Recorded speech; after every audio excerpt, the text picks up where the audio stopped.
Hello students, welcome to the channel learning tutorial. तो आज के इस वीडियो में हम पढ़ने वाले हैं सेमीकंडक्टर्स चैप्टर नंबर 14 जो कि क्लास 11 फिज़िक्स का है। इसमें हम आपके टेक्स्ट बुक रिलेटेड जो भी टॉपिक्स है ऑलमोस्ट सब कवर करेंगे इसके आज के इस वीडियो में। हम देखेंगे आज introduction part, band theory, PN junction diode, classification और बेसिक्स ऑफ सेमीकंडक्टर्स जो भी है। फ्रेंड्स, अगर अभी तक सब्सक्राइब नहीं किया है आपने चैनल को तो प्लीज़ सब्सक्राइब कर लीजिए। तो चलिए आगे बढ़ते हैं। सबसे पहले हम लोग देखेंगे यहाँ पर इंट्रोडक्शन पार्ट में। Modern life is heavily dependent on many electronic gadgets. It could be cell phone, a smart watch और अ कंप्यूटर और इवन अ एलईडी लैम्प और tubelight. They all have one common factor: semiconductor devices that can make them work. Semiconductors have made our life very comfortable and easy. तो थोड़ा सा आपके लिए यहाँ पर सिंप्लीफाई कर देता हूँ मैं। सेमीकंडक्टर क्या होता है? जो कि आपके मेटल्स और इंसुलेटर्स के बीच में जो कंडक्टिविटी होता है। जो आपके मेटल्स होता है वो प्योर आपका कंडक्टर होता है यहाँ पर।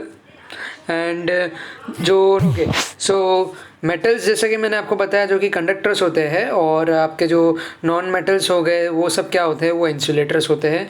तो इन दोनों के बीच में जो भी कंडक्टिविटी होता है, जैसे कि जैसे प्योर जर्मेनियम हो गया, सिलिकॉन हो गया, ये सब क्या होते हैं, ये प्योर आपके मतलब सेमीकंडक्टर्स होते हैं। Semiconductors are material whose electrical properties can be electrical properties can be tailored to suit our requirements. Before the discovery of semiconductors, electrical properties of materials could be of two types: conductors or insulators. Okay, जैसे आपको बताया अभी। Conductors such as metals have a very high electrical conductivity. For example, conductivity of silver is 6.25 into 10 to the power 7, whereas an insulator or a bad conductor like glass has a very low electrical conductivity of the order 10 to the power minus 10. Electrical conductivity of silicon, a semiconductor, for example, is 1.56 into 10 to the power minus 3. It lies between that of good conductor and a bad conductor. A semiconductor can be customized to have its electrical conductivity as per our requirements. Temperature dependence of electrical conductivity of a semiconductor can be also controlled. ये जो है ये कुछ यहाँ पे table आप देख सकते हो जहाँ पे electrical conductivities commonly used materials है। ये जो है इलेक्ट्रिकल कंडक्टिविटी का आप यहाँ पे रेट्स, कांस्टेंट रेट जो भी है वो देख सकते हो और क्या क्या मटेरियल यूज़ हो रहा है। सिल्वर के लिए है 6.3 10 टू द पावर 7 जो कि सबसे हाईएस्ट है। उसके बाद है यहाँ पर कॉपर, एल्यूमिनियम, गोल्ड जो है आप सीरियल वाइज देख सकते हो। यहाँ पर 3.5 टू 10 टू द पावर 7 है। ये 4.10 इंटू 10 टू द पावर 7 है गोल्ड का। और उसके बाद 9.09 इंटू 10 टू द पावर 7। इस तरीके से आप देख सकते हो जर्मेनियम, सिलिकॉन, ये सारे क्या है आपके सेमीकंडक्टर्स है। आप एयर, ग्लास जो आप देख रहे हो यहाँ पे नॉन कंडक्टर, टेफ्लॉन जो है, तो ये सारे सब चीज़ क्या है आपके मटेरियल और इलेक्ट्रिकल कंडक्टिविटी। अभी एक फैक्ट की बात हम यहाँ पे देखते हैं। Electrical conductivity sigma of a solid is given by sigma is equals to n q mu. यहाँ पे एन जो है आपका चार्ज कैरियर डेंसिटी बोलता है इसको, यानी कि number of carriers per unit volume हो गया आपका। क्यू जो है ये चार्ज ऑन द कैरियर्स बोलते हैं और कैरियर्स बोलते हैं। म्यू जो है मोबिलिटी ऑफ कैरियर्स बोलते हैं। Mobility of a charge carrier is the measure of the ease with which a carrier can move in material under the action of external electric field. It depends upon many factors such as mass of the carrier, whether the material is crystalline or amorphous, यानी कि जो है आपका solid material है, powder form में है, तो आपका मटेरियल का जो स्टेट है वो भी डिपेंडेंट है उस चीज़ पर. The presence of structural defects in a material, the nature of impurities in a material and so on. अभी आप जो देख रहे हो यहाँ पर मेटल का और सेमीकंडक्टर का ग्राफ देख रहे हो। कंडक्टिविटी और टेम्परेचर ये जो टर्म्स है यहाँ पे कैसे इंक्रीज़ हो रहा है और कैसे डिक्रीज़ हो रहा है वो चीज़ आप देख सकते हो यहाँ पर। जैसे मैं पहले ग्राफ की बात करता हूँ। कंडक्टिविटी जब इंक्रीज़ होता है तभी आपका यहाँ पर जो है जैसे आप यहाँ पे इनिशियल पॉइंट पे देख रहे हो तो सबसे हाईएस्ट है यहाँ पर कंडक्टिविटी। सो कंडक्टिविटी जैसे जैसे मतलब डिक्रीज़ होने का कारण क्या है, जैसे जैसे टेम्परेचर आपका इंक्रीज़ होता है वैसे आपका जो कंडक्टिविटी है वो डिक्रीज़ होते जाता है मेटल के केस में। सो मेटल के केस में क्या होता है, जब टेम्परेचर इंक्रीज़ होता है तब आपका कंडक्टिविटी डिक्रीज़ होता है, कंडक्टिविटी डिक्रीज़ होता है और आपका जो टेम्परेचर है वो इंक्रीज़ होता है। तो ये रिलेशन आपको याद रखना है, ओके। और वैसे ही अगर मैं बात करूँ सेमीकंडक्टर का, तो सेमीकंडक्टर में टेम्परेचर इंक्रीज़ होता है तो उसके साथ साथ क्या होता है यहाँ पे कंडक्टिविटी भी जो है वो एक टाइम पर आके इस तरीके से कांस्टेंट हो जाता है। तो आप देख सकते हो यहाँ पे कुछ पॉइंट तक जो है, कुछ ये इनिशियल पॉइंट जो है यहाँ तक जो है ये डिक्रीज होता है, उसके बाद आगे चलने के बाद वो कांस्टेंट हो जाता है। सो variation of electrical conductivity of semiconductors with change in with its temperature is a very useful property and it finds application in a large number of electron devices. A broad classification of semiconductors can be elemental semiconductors, compound semiconductors, organic semiconductors. So ये कौन से electronic items है आप यहाँ पे एक बार review कर लीजिए। तो सिलिकॉन और जर्मेनियम जैसे मैंने आपको बताया वो है। उसके बाद कंपाउंड सेमीकंडक्टर्स में कैडमियम सल्फाइड, जिंक सल्फाइड, और जो ऑर्गेनिक सेमीकंडक्टर्स हैं उसमें है एंथ्रासिन डोप्ड थैलोमाइसिन्स और poly aniline, okay. So elemental semiconductors are and compound semiconductors are very widely used in electronic industry. Discovery of organic semiconductors is relatively new and they find lesser applications. Band theory अभी हम लोग पढ़ेंगे। So band theory of solid, a brief introduction. So we begin with the way electron energizes and in an isolated atoms are distributed. An isolated atoms has its nucleus at the center which is surrounded by a number of revolving electrons. So isolated atom उसके अंदर जो nucleus होता है जो कि central part होता है और वो सराउंडेड बाय किससे होता है, number of revolving electrons within its shell. So these electrons are arranged in different and discrete energy level. So her electrons का अपना एक एनर्जी लेवल होता है, किसी का कांस्टेंट ऐसा नहीं होता. So depend on valence bond और उसका जो इनर एटॉमिक शेल है उस पर डिपेंड करता है. When a solid is formed, a large number of atoms are packed in it. यानी कि जब सॉलिड बनता है किसी स्टेट से, जब सॉलिड स्टेट में चेंज होता है तब क्या होता है, लार्ज नंबर ऑफ एटम्स जो है वो एक कंप्रेस फॉर्म में पैक्ड हो जाते हैं. The outermost electronic energy level in a solid are occupied by electrons from all atoms in a solid. Sharing of outermost energy levels and resulting formation of energy bands can be easily understood by considering formation of solid sodium. सो यहाँ पे आप electronic configuration of sodium देख सकते हैं, atomic number. सो यहाँ पे 1s2, 2s2, 2p6 और 3s है. यहाँ पर इसका एटॉमिक नंबर 11. सो अगेन यहाँ पे the outermost level 3s can take one more electron but it is half filled in sodium. So यहाँ पे जो है 3s है वो एक और इलेक्ट्रॉन यहाँ पर ले सकता है, बट यहाँ पे क्या है, हाफ फिल्ड विद सोडियम है इस केस में. So when solid sodium is form, atoms interact with each other through the electrons in each atom. The energy levels are filled according to the Pauli's exclusion principle. According to this principle, no two electrons can have the same set of quantum numbers, or simple words, no two similar spin electrons can occupy the same energy level. Okay. So यहाँ पे अभी आप देख रहे हो यहाँ पे जो ग्राफ है, एक जो है डिस्टेंस आप यहाँ पे देख सकते हो, एनर्जी एज अ टर्म है, डिस्टेंस एज अ टर्म है एक्स एक्सिस पर. सो यहाँ पे आप देख सकते हो किस तरीके से एटॉमिक नंबर के हिसाब से उनके जो एस और पी ब्लॉक में है एलिमेंट फिल किए जाते हैं. सो यहाँ पे आप देख पा रहे हो अभी 1s, 2s, 2p, 3s है. सो यहाँ पे सिंगल एटम में किस तरीके से हो रहा है आप देख सकते हो यहाँ पे. सो और उसके बाद जो है 2 एटम्स में किस तरीके से होता है. सो 2 एटम्स में आप देख सकते हो यहाँ पे वैलेंस बॉन्ड जो है 3s में डबल है और सिंगल एटम में 2s और 2p पर फोकस है, right. So potential energy diagram हम देखेंगे अभी एनर्जी लेवल बैंड्स का. सो पोटेंशियल एनर्जी डायग्राम यहाँ पे भी एज अ वाई एक्सिस पर एनर्जी एज अ टर्म है, एक्स एक्सिस पर आपका डिस्टेंस एज अ टर्म है. सो आप देख सकते हो 1s में कम्प्लीटली फील्ड है, 2s में डबल बॉन्ड है, 2p में डबल बॉन्ड है, और यहाँ पे आप देख सकते हो 3s में किस तरीके से फिल किया गया है यहाँ पर।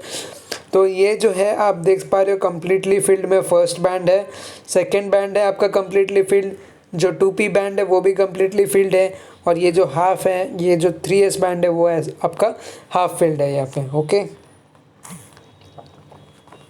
Okay, so band structure of a metal semiconductor and a insulator. So electrons can also gain energy when an external electric field is applied to a solid. Energy gain due to electric field is smaller, hence only electrons at the topmost energy level gain such energy and participate in electrical conduction. सो यहाँ पे diagram में भी आपको clear नहीं है, तो आप ये बैंड स्ट्रक्चर का डायग्राम आप देख सकते हो आपके टेक्स्ट बुक में भी।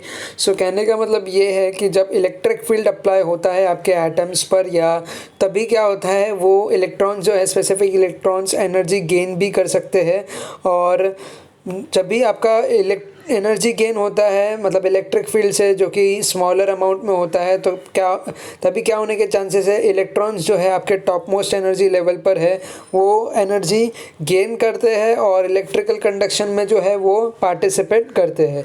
The magnitude of a band gap plays a very important role in electronic properties of a solid. So आप देख सकते हैं यहाँ पे मैग्नीट्यूड ऑफ एनर्जी है सिलिकॉन का 1.12, 0.66, जर्मेनियम डायमंड का 5.47।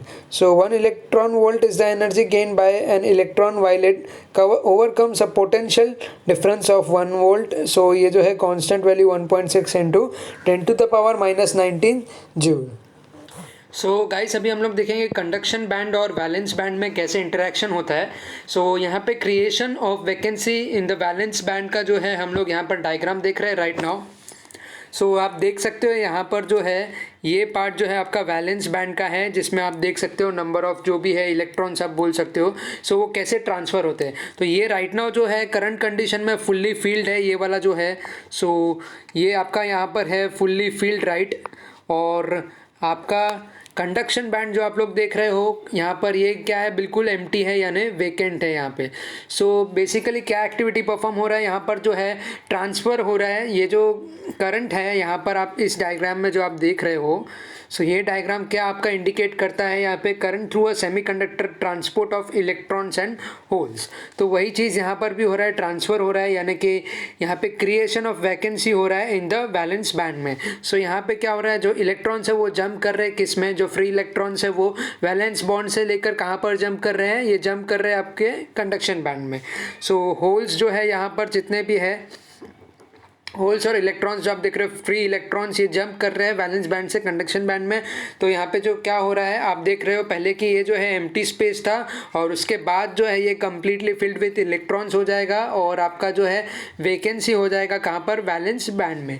सो सेम आप इस डायग्राम में देख सकते हो, यहाँ पे ऐसा सर्किट डायग्राम टाइप ड्रॉ किया हुआ है, पॉजिटिव टर्मिनल नेगेटिव टर्मिनल है। सो जो है पॉजिटिव साइड है, ये नेगेटिव साइड है आपका। So current through semiconductor transport of electrons and holes.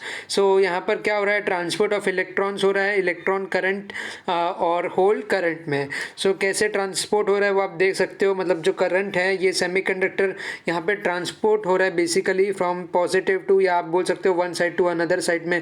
तो किस तरीके से जंपिंग हो रहा है आप देख सकते हो, यहाँ पे सिलिकॉन जो है यहाँ पे Si। सो ये एटम्स जो है जंप कर रहे हैं यहाँ पर। सो ये फ्लो हो रहा है एक्चुअली पॉजिटिव से नेगेटिव टर्मिनल के यहाँ पर। ओके, सो इसके बाद अभी हम लोग देखेंगे यहाँ पर schematic electronic structure of antimony. So ये जो स्कीमेटिक स्ट्रक्चर होता है वो किस तरीके से होता है। सो यहाँ पे हम लोग देखते हैं एडिशन ऑफ पेंटावेलेंट और trivalent impurities in intrinsic semiconductor gives rise to different conduction mechanism. This is very useful in designing many electronic devices. So mostly majorly जो है ये इलेक्ट्रॉनिक डिवाइसेस में डिज़ाइन करने के लिए यूज़ होता है। जो आपका पेंटावेलेंट और ट्राइवेलेंट स्ट्रक्चर होता है वो इंट्रिंसिक कंडक्टर का, सेमीकंडक्टर का, वो क्या होता है बेसिकली डिफरेंट होता है कंडक्शन मैकेनिज्म से। So extrinsic semiconductor can be of two types, N type and P type semiconductors. So extrinsic semiconductor के टू टाइप्स होते हैं। फर्स्ट वन है आपका एन टाइप सेमीकंडक्टर और सेकेंड वन है आपका पी टाइप। सो सिलिकॉन और germanium crystal is doped with a pentavalent impurity such as phosphorus, arsenic और antimony we get n-type semiconductor shows the schematic electronic structure of antimony. Okay, so yes, यहाँ पे जो आप देख रहे हो ये जो है स्कीमेटिक स्ट्रक्चर है ये एंटीमोनी का. सो किस तरीके से होता है ये एन टाइप सेमीकंडक्टर में होता है. ये जो चीज़ है आपको डायग्राम के तौर पर याद रखना है. सो यहाँ पे जो है स्कीमेटिक इलेक्ट्रॉनिक स्ट्रक्चर आपको देखने को मिल जाता है यहाँ पे. सो ये इम्प्योरिटी किस में डोप की जाती है आपको, फॉस्फोरस, आर्सेनिक और एंटीमोनी, ये तीन चीज़ में ये जो है आप स्कीमेटिक स्ट्रक्चर देख सकते हो एन टाइप सेमीकंडक्टर का. अभी हम देखेंगे ट्राइवेलेंट इम्प्योरिटी इन सिलिकॉन क्रिस्टल में. सो ये इम्प्योरिटी आप देख सकते हो यहाँ पे, ये जो है पी टाइप के लिए है, ट्राइवेलेंट इम्प्योरिटी है. Shows a trivalent impurity in a silicon crystal. The incomplete bond can be completed by another electron in the neighborhood from Si atom. Since each donor trivalent atom can accept an electron, it is called an acceptor impurity. The shared electron creates a vacancy in its place. This vacancy or the absence of electron is a hole. So जो vacancy है वो basically क्या हो जाता है आपका, whole में convert हो जाता है जो वैकेंसी और एब्सेंस ऑफ इलेक्ट्रॉन होता है. तो ये किस तरीके से हो रहा है यहाँ पर, बेसिकली यहाँ पे आप देख सकते हो सिलिकॉन ऐसा एटम है और बीच में बॉन्डिंग बना रखा है. तो ये जो है शेयरिंग ऑफ इलेक्ट्रॉन है. सो ये क्या है, acceptor impurity creates a hole. So यहाँ पे जो है एक होल क्रिएट हो रहा है क्योंकि यहाँ पर जो है मोमेंट आपको देखने को मिल जाता है इलेक्ट्रॉन का, जो कि इलेक्ट्रॉन शेयर करते हैं. सो इसकी वजह से यहाँ पर जो है वैकेंसी क्रिएट होता है और उसी को हम लोग क्या कहते हैं, होल कहते हैं. So thus a hole is available for conduction from each acceptor impurity atoms. Holes are majority carriers and electrons are minority carriers in such material. ये भी डिपेंड करता है ऑन मटेरियल और जिस तरीके से वैकेंसी होता है. So acceptor atoms negatively charged and majority carriers are holes. So acceptor atoms है वो नेगेटिवली चार्ज्ड है और मेजॉरिटी कैरियर्स जो है वो होल से positively charge. Therefore, extrinsic semiconductor doped with trivalent impurity is called a p-type semiconductor. For a p-type semiconductor, यानी कि आप यहाँ पर देख सकते हो ये कंडक्शन है, ये आपका वैलेंस बैंड है, ये एक्स्ट्रा होल है, एनर्जी लेवल आप देख सकते हो यहाँ पर. सो ये क्या, कौन सा स्ट्रक्चर है आपका, schematic band structure of a P type semiconductor. अभी हम एक देखेंगे छोटा सा न्यूमेरिकल है. So pure silicon crystal at temperature of 300 Kelvin has electron and hole concentration of 1.5 to 10 to the power 16 each. Doping by indium increases to 4.5. यहाँ पे जो है आपका इंडियम इंक्रीज हो रहा है 4.5 into 10 to the power 22. Calculate N electron for the doped silicon crystal. So कैसे आप लोग कैलकुलेट करेंगे उसके पास लेकिन आपको जो है यहाँ पे गिवन टर्म कौन सा दिया हुआ है, इलेक्ट्रॉन एंड होल का कॉन्सेंट्रेशन आपको 1.5 इंटू 10 टू द पावर 16 दिया हुआ है. सो ये है आपके पास टर्म, एन एच का टर्म है आपके पास 4.5 इंटू 10 टू द पावर 22. सो ये डोपिंग बाय इंडियम इंक्रीज. सो ये इंडियम का वैल्यू है. सो एन ऑफ ई आप कैसे कैलकुलेट करोगे, एन ऑफ ई कैलकुलेट करने के लिए आपके पास ये फॉर्मूला होना चाहिए. सो यहाँ पे कैलकुलेट करेंगे डोप्ड सिलिकॉन क्रिस्टल के लिए. So N I square upon N H, simply आपको वैल्यू सब्स्टिट्यूट कर देना है और आपके पास आंसर आ जाएगा यहाँ पे 5 into 10 to the power 9 metre inverse cube, right. So अभी हम देखेंगे डिप्लीशन रीजन क्या होता है. So the diffusion of carriers across the junction and resultant accumulation of positive and negatively charged across the junction build a potential difference across the junction. So depletion region में क्या होता है, diffusion of carriers होता है from one junction to resultant accumulation of positive and negative charge across the junction build a potential difference. यानी कि आपका जो है potential difference यहाँ पर create होता है within the junction across, यानी कि आप देख सकते हो नेगेटिव चार्ज और पॉजिटिव चार्ज जो आपका बना हुआ है यहाँ पर पी टाइप और एन टाइप के लिए. सो वो आपका डिफ्यूजन ऑफ कैरियर से डिप्लेशन जंक्शन बनता है यहाँ पर. So this potential difference is called the potential barrier. So इस डिफरेंस को हम लोग पोटेंशियल बैरियर कहते हैं. The magnitude of the potential barrier for silicon is, यहाँ पे वैल्यूज़ दिए गए हैं जर्मेनियम और सिलिकॉन के, आप देख सकते हैं. This potential barrier always exists even if the device is not connected to any external power source. It prevents continuous diffusion of carriers across the junction.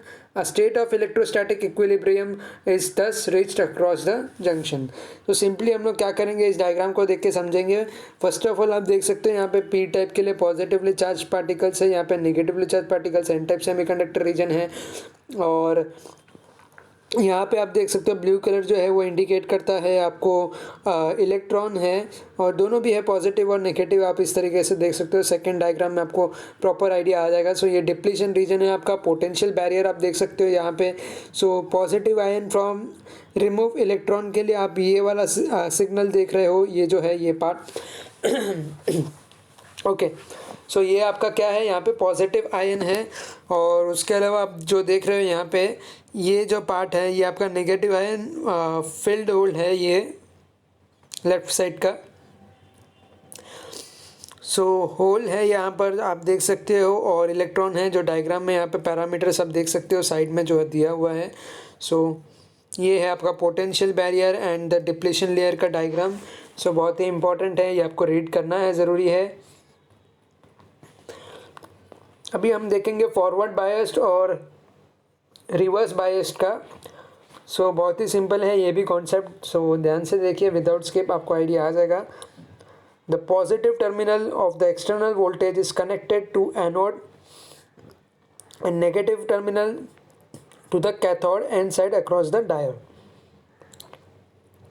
So positive terminal जो है external voltage का वो कहाँ पे connect किया है, P side यानी anode को, और नेगेटिव टर्मिनल जो है वो कैथोड को यानी आपका नेगेटिव साइड हो गया.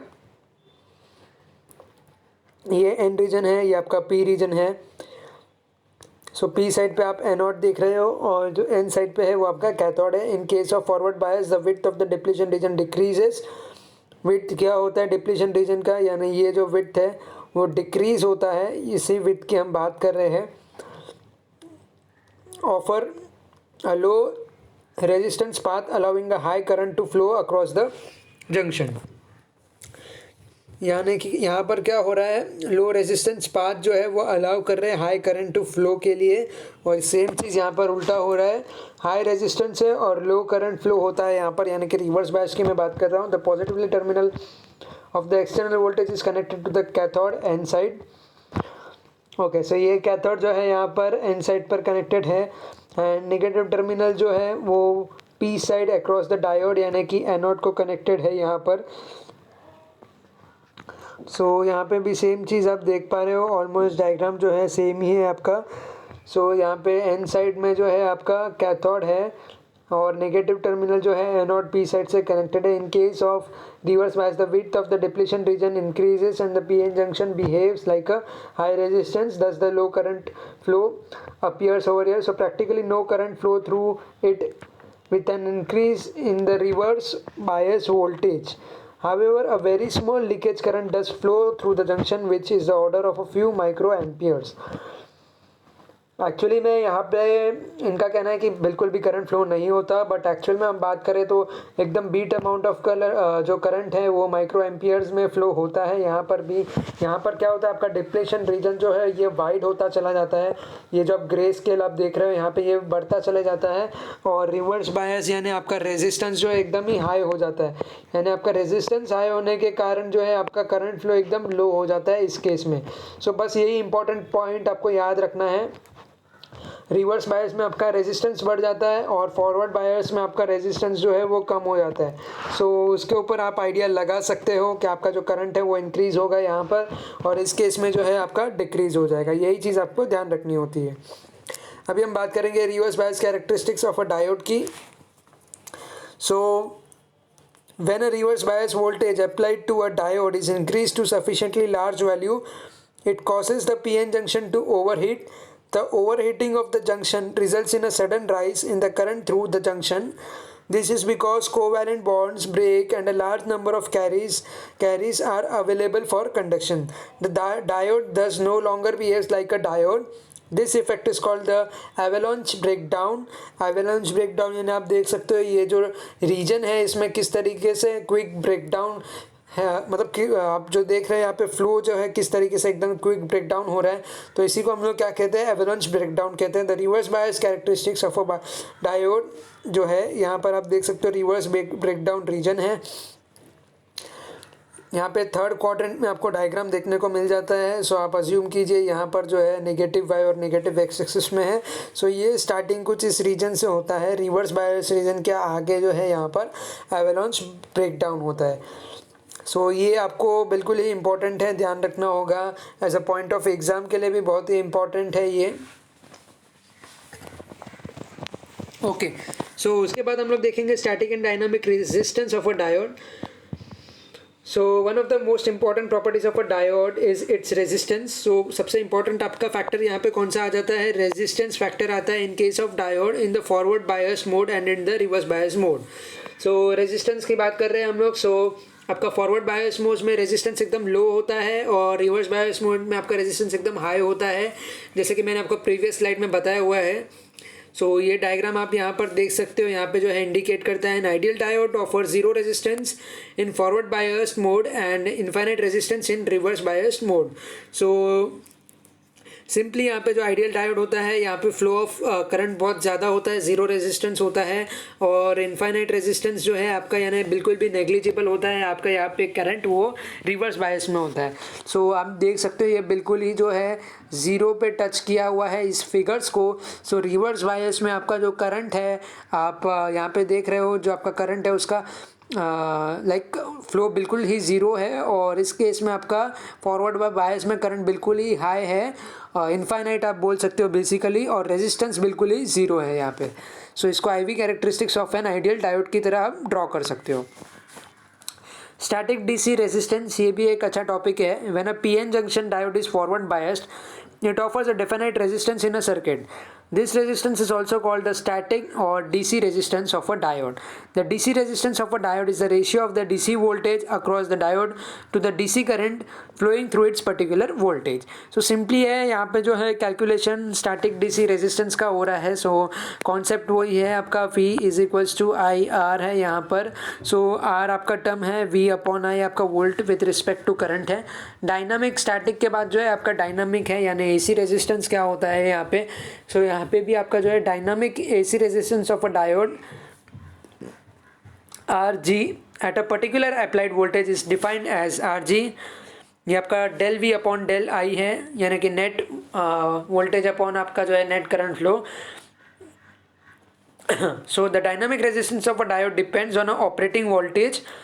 It is the reciprocal of the slope of characteristics at that point. ये जो फिगर है वो चीज़ इंडिकेट कर रहा है। यहाँ पर आप देख सकते हो किस तरीके से डायनामिक इंक्रीज है यहाँ पर। shows how the DC and the AC resistance of a diode are found out. सो ये आप यहाँ पे जो देख रहे हो नेट फ्लो किस तरीके से हो रहा है। सो V नॉट पे यहाँ पे एक्सट्रीम ग्रोथ आपको देखने को मिलता है। अगला हमारा छोटा सा एक एग्जांपल हम देखते हैं। Refer to the figure shown below. दो फिगर, आप तीन फिगर देख रहे हो A B C D। सो पहला जो है फॉरवर्ड बायस और रिवर्स बायस के लिए हम लोग रिवर्स बायस के लिए देखेंगे। सो resistance between point A two point B के लिए सो किस तरीके से होता है वो हम लोग देखेंगे यहाँ पर। सो डायग्राम में सबसे पहले देखेंगे यहाँ पे जो है आपको पॉइंट्स अलग अलग दिए गए हैं A B C और D। यहाँ पे चार अलग अलग पॉइंट आप देख पा रहे हो। सो आपका जो है यहाँ पे किस तरीके से फ्लो हो रहा है, आपका एम्पियर 30 ओम्स दिया है और यहाँ पे ये क्या इंडिकेट कर रहा है वो हम लोग देखेंगे, स्विच सर्किट है या नहीं, कैसा है। So we know that for ideal diode the resistance is zero. So ideal diode के लिए रेजिस्टेंस जो है आपका बिल्कुल ज़ीरो है यहाँ पे। And infinite when reverse bias, so बिल्कुल करेक्ट है ये। फॉरवर्ड बायस के लिए रेजिस्टेंस है आपका ज़ीरो है और इनफाइनाइट होगा आपका रिवर्स बायस के इसमें। सो फिगर बी जो है यहाँ पे इंडिकेट करता है आपका जब डायोड इज़ फॉरवर्ड बायस। तो फॉरवर्ड बायस के लिए ये जो है आपका फिगर इंडिकेट करता है an ideal diode behaves as a conductor and the circuit is similar to two resistance in parallel. So ये रेजिस्टेंस इन पैरेलल है, यहाँ पे आप देख सकते हो। सो R1 into R2 upon R1 plus R2। सो आपका यहाँ पे आता है 15 ओम्स फिगर सी जो है आपका show the circuit when the diode is reverse bias. So figure C जो है आपका जब डायोड आपका जो है रिवर्स बायस है, सो उस केस में जो है ये फिगर आप एनालाइज कर सकते हो। So it does not conduct and behaves as an open switch path A C B. So ये ओपन स्विच पाथ नहीं है, सो ये ए सी बी हम लोग इसको नहीं देख सकते यहाँ पर। So therefore R A B is equals to 30 ohms, यानी कि आर ए बी जो यहाँ से हम लोग ये पाथ जो कैलकुलेट कर रहे हैं वो 30 ओम्स है। Only resistance in the circuit along the path A D B. So resistance कहाँ पे देखने को मिलता है आपको? सिर्फ ए डी बी में, ए सी बी में यहाँ पे आपको रेजिस्टेंस नहीं देखने को मिलता। सो यहाँ पर अभी हम जो है लास्ट पार्ट देखेंगे, application of semiconductors and PN junction diode. So क्या क्या उनके एप्लीकेशन है, कहाँ पर वो रियल लाइफ में एज ए यूज़ होते हैं, सो वो सब चीज़ देखेंगे हम लोग as a PN junction diode में।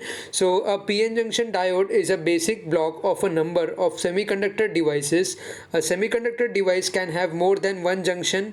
ओके, सो सेमीकंडक्टर डिवाइस जो है उसमें more than one junction possibilities है। Properties of a device can be controlled by controlling the concentration of dopants. So पहला है हमारा solar cell. So converts light energy into electrical energy. So solar cell का क्या होता है, जो light energy होता है उसको इलेक्ट्रिकल एनर्जी में कन्वर्ट करते हैं, सबसे basic. Useful to produce electricity in remote areas. So remote areas में ज़्यादातर यूज़ होते हैं, रूरल एरियाज़ वगैरह में। And also for providing electricity for satellites, space probes and space stations. Photo resistor changes its resistance when light is incident on it. Bipolar junction transistor, these are devices with two junction and three terminals. A transistor can be a PNP और NPN transistor. तो यहाँ पर जो है आपको दो junction यानी कि कोई भी दो आपको सेम मिल जाएगा पॉजिटिव साइड या नेगेटिव साइड में, और तीन टर्मिनल है total. Conduction takes place with holes and electrons. Many other types of transistor are designed and fabricated to suit specific requirement. They are used in almost all semiconductor devices. अगला है हमारा photodiode. It conducts when illuminated with light. LED, light emitting diode, emits light when current passes through it. Household LED lamps use similar technology. They consume less power, are small in size and have a longer life and are cost effective. Next है solid state laser. It is a special type of LED. It emits lights of specific frequency. It is smaller in size and consume less power. So जो भी आपका semiconductor में है वो mostly less power consume करता है। अगला है हमारा integrated circuit. A small device having 100 of diodes and transistor performs the work of a large number of electronic circuits. तो ये थे हमारे 7 एप्लीकेशंस यहाँ पर। सो आज के लिए बस इतना ही। अगर आपको वीडियो पसंद आया हो, हेल्पफुल रहा हो, तो प्लीज़ लाइक करें, शेयर करें एंड सब्सक्राइब करें। तो मिलता हूँ आपको नेक्स्ट वीडियो में। सो तब तक के लिए thank you and bye bye.